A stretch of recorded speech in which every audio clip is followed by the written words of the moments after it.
নমস্কার বন্ধুরা, সীমাস কিচেনে আপনাদের স্বাগত। আজকে আমি এক বাটি সুজি দিয়ে দারুণ টেস্টি আর হেলদি স্ন্যাক্সের রেসিপি একটা শেয়ার করব। তো এই রেসিপির জন্য এক বাটি চিড়ে ধুয়ে আমি জল ঝরিয়ে নিয়েছি। এবার এই এক বাটি চিড়ের মধ্যে 2 টেবিল স্পুন বেসন দিয়েছি, দিয়ে একটা প্লেটের মধ্যে আমি রেখেছি, বড় প্লেটে। এবার সঙ্গে দেব স্বাদ মতো নুন, দিয়ে ভালো মতন চটকে এটাকে মাখতে হবে। সঙ্গে দিয়েছি রুম টেম্পারেচারে থাকা জলটা দিয়েও আবার ভালো মতন এটাকে মাখতে হবে।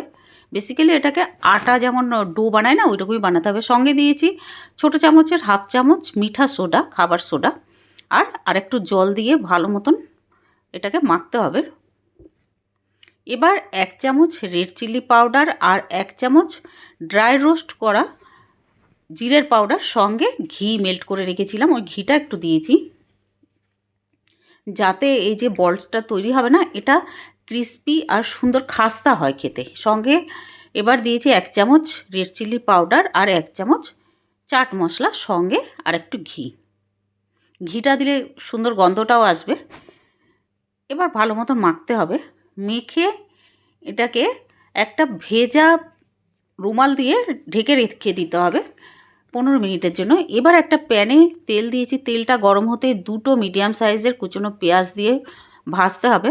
ভাজতে ভাজতে পেঁয়াজের কালারটা চেঞ্জ যখন হয়ে যাবে, তখন হাফ চামচ রসুন দিয়েছি, এটাকে কুটে রেখেছিলাম কুটনিতে, রসুন ক্রাশটা, আর সঙ্গে হাফ চামচ আদা পেস্ট দিয়ে এবার ফ্রাই করতে হবে, যাতে আদা রসুনের গন্ধটা চলে যায়, কাঁচা গন্ধটা। এবার শিমলা মির্চ আর গাজর দিয়েছি, গাজর দিয়েও 2-3 মিনিট আমি এভাবে নাড়িয়ে নিয়েছি মিডিয়াম ফ্লেমে।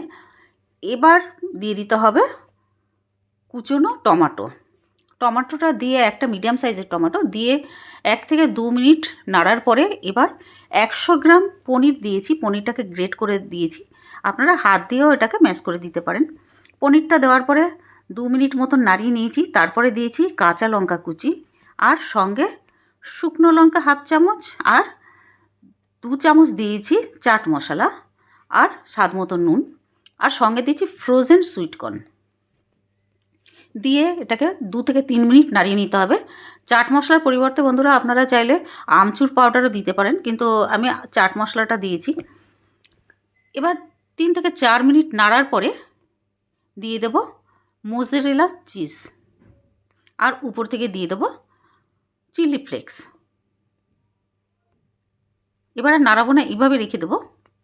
এবার যে ডোটা 15 মিনিটের জন্য রেস্ট করতে রেখেছিলাম, ওই ডোটা থেকে একটা গোল ছোট লেচি মতন নিয়ে নেব, নিয়ে একটা বলের মতন তৈরি করে নেব।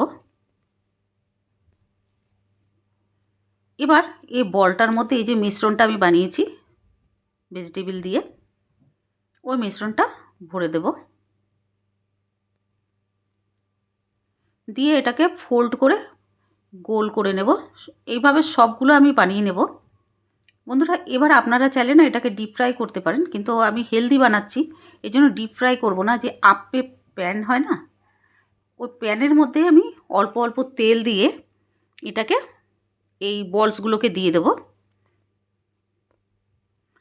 দিয়ে এটাকে ঢেকে দেব 5 মিনিটের জন্য মিডিয়াম টু লো ফ্লেমে। 5 মিনিট পরে আবারও উল্টে দেব, আবারও ঢেকে দেব 5 মিনিটের জন্য। এবার উপর থেকে পেরি পেরি মশলা দিয়ে দেব। পেরি পেরি মশলাটা দিলে বন্ধুরা খেতে দারুণ লাগে, গন্ধটা সুন্দর হয়, আর মশলাটা একটু ঝাল ঝালও হয়। এবার আবার আমি লিডটা লাগিয়ে দিয়েছি, লাগিয়ে এবার উল্টে পাল্টে ভালো মতন এই বলসগুলোকে তৈরি করে নেব। তৈরি হয়ে গেছে আমাদের দারুণ টেস্টি আর হেলদি চিজ কর্ন বলস। পুরো ভিডিওটা দেখার জন্য অনেক অনেক ধন্যবাদ। ভিডিওটা ভালো লাগলে প্লিজ লাইক ও সাবস্ক্রাইব করে দেবেন। ধন্যবাদ।